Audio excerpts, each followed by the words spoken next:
ಉದ್ಯೋಗ ವಂಚಿತರ ಬೃಹತ್ ಪ್ರತಿಭಟನೆ. ರಾಜ್ಯದಲ್ಲಿ ಖಾಲಿಯಿರುವ 2.5 ಲಕ್ಷಕ್ಕೂ ಹೆಚ್ಚಿನ ಸರಕಾರಿ ಉದ್ಯೋಗವನ್ನು ಭರ್ತಿ ಮಾಡುವಲ್ಲಿ ವಿಫಲವಾದ ಸರ್ಕಾರದ ವಿರುದ್ಧ ಉದ್ಯೋಗ ವಂಚಿತ ಸಂಘದ ಸದಸ್ಯರು ಬೆಂಗಳೂರಿನ ಸ್ವಾತಂತ್ರ್ಯ ಉದ್ಯಾನವನದಲ್ಲಿ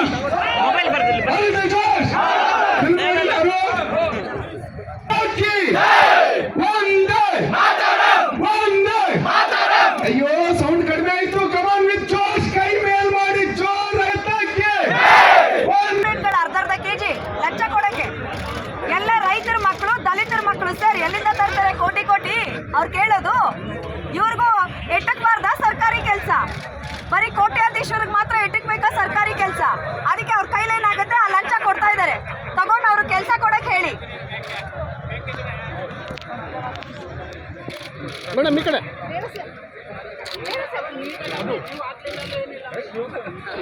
ಅಡ್ರೆಸ್ ಕೊಡ್ತೀವಿ, ಬಂದ್ಬಿಡಪ್ಪ.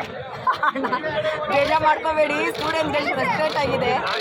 ಇಲ್ಲಿ ನೋಡಿ, ಪ್ರೆಸ್ ಅವರು ನಮಗೆ ತುಂಬಾ ಹೆಲ್ಪ್ ಮಾಡಿದ್ದಾರೆ ಲಾಸ್ಟ್ ಟೈಮು. ಈ ಸಲನೂ ಖಂಡಿತ ಮಾಡ್ತಾರೆ. ಓಕೆನಾ? ಅವ್ರನ್ನೆಲ್ಲ ರಿಕ್ವೆಸ್ಟ್ ಮಾಡ್ಕೊಳ್ಳೋಣ. ಪೊಲೀಸ್ ಅವರು, ಪ್ರೆಸ್ ಅವರು ನಾವೇನ್ ಕೊಡ್ತೀವಿ ಹಾಗೆ ಹಾಕ್ತಾರೆ. ಇವತ್ತು ಸ್ಟಾರ್ಟ್ ಆಯ್ತು.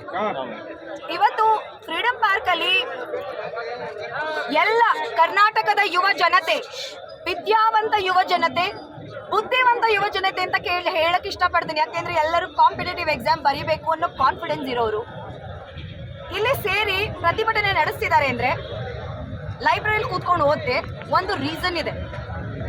ನಮ್ಮ ಕರ್ನಾಟಕ ಸರ್ಕಾರ ಈ ಒಂದು ಅಭ್ಯರ್ಥಿಗಳ, ಈ ಒಂದು ಕರ್ನಾಟಕದ ಭವಿಷ್ಯದ ಜೊತೆ ಆಟ ಆಡ್ತಿರೋದರ ವಿರುದ್ಧ ನಾವಿಲ್ಲಿ ಪ್ರತಿಭಟಿಸ್ತಾ ಇದ್ದೀವಿ.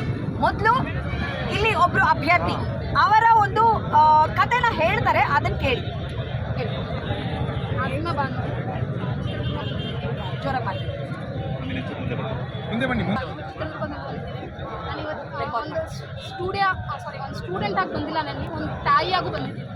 ನನ್ನ ಚಿಕ್ಕ ಮಗು 1.5 ವರ್ಷ 2 ವರ್ಷ ಮಗುನ ನನ್ನ ಮನೇಲಿ ಬಿಟ್ಬಿಟ್ಟು ಇಲ್ಲಿ ಬ್ಯಾಂಗ್ಳೂರು ವಿಜಯನಗರದಲ್ಲಿ ಬಂದು ಒಂದು PG ಮಾಡ್ಕೊಂಡು ಲೈಫ್ ಮಾಡ್ಕೊಂಡು ಓದ್ಕೊತಾ ಇದ್ದೀನಿ.